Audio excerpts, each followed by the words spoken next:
Good morning. It's Zach with Let's Talk About Us. Today, we're covering a local news story. DNA evidence from a cigarette butt has led to an arrest in the 1980 killing of a woman in Washington State, police said this week.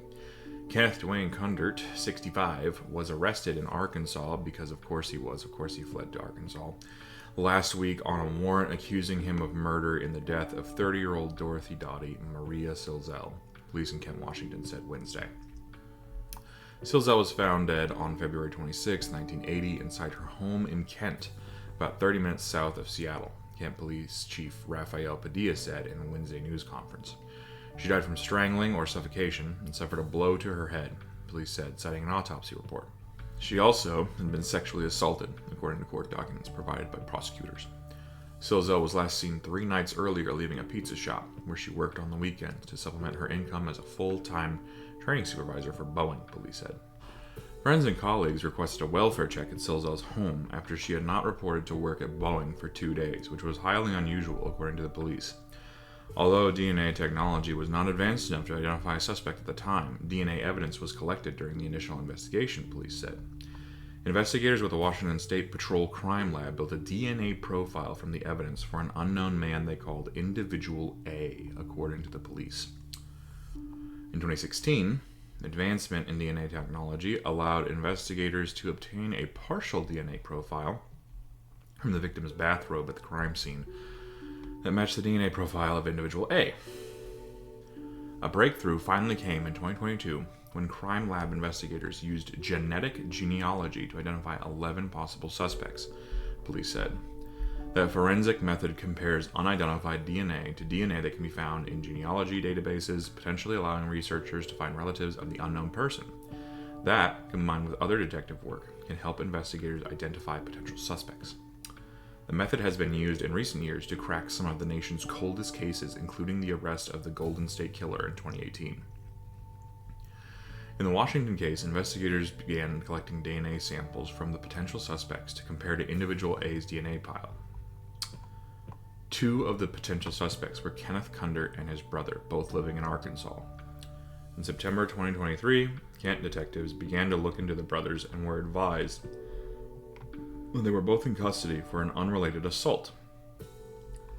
Kent police coordinated with the sheriff's office in Arkansas to request voluntary DNA samples from the brothers.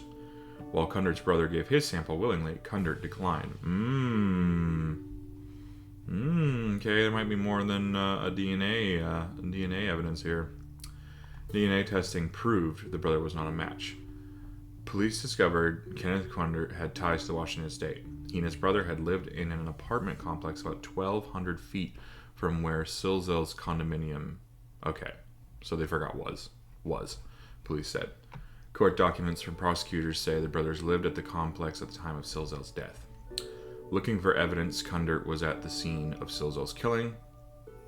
Kent police in March traveled to Clinton, Arkansas, where they kept tabs on him with the help of the FBI and local law enforcement. During that surveillance, they picked up a cigarette butt that Kundert discarded. Nice. Police said in a probable cause affidavit. A crime lab report indicated the DNA profile from the cigarette butt belonged to Individual A. Ha ha ha. All right. Kundert was being held Thursday at an Arkansas County jail, according to jail records. He was awaiting extradition to Washington State. Kundert is charged in Washington Kings County with first-degree murder. Court documents show bail has been set at $3 million. CNN is trying to determine whether Kundert has obtained an attorney. No attorney was listed in the court documents or in online court records. Silzel was originally from Mandan, North Dakota, where she graduated from high school and worked for a school district. She lived in the Seattle area for about 12 years before her death. So, I'm surprised. I brought you good news today. Yeah, and it was good news that was like from a noir detective book. You know?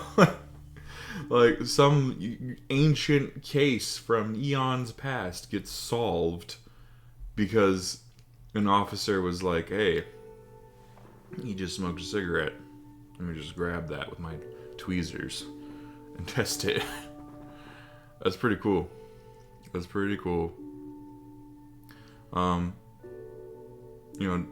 obviously this woman died a long time ago, but she was still a local person within Washington State. Her name still matters. I'm sure that her relatives, her family, her friends, those of them that are still alive,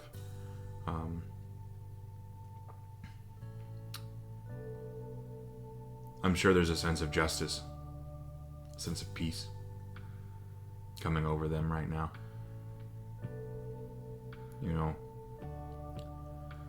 After 44 years, think about that, 44 years, that's half a person's life usually. That this case wasn't solved. They just found her, didn't have anything.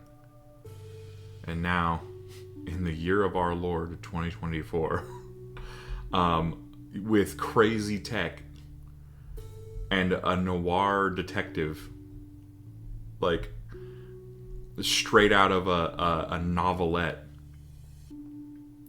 they solved the case. And I think honestly the thing that really puts, like, even if you're questioning like how DNA evidence works, the fact that he didn't want to give up his DNA speaks volumes. But yeah, this was good news. Kind of bittersweet. Dorothy Dottie Silzel. Her name can finally be put to rest. Her story has an answer. If you're watching this video and you happen to have known her, had memories with her, I mean, I doubt you are, but maybe, leave a comment. Talk about her. Let her memory live on a little longer. Anyway, I'm Zach. This is Let's Talk About Us. You have a good day.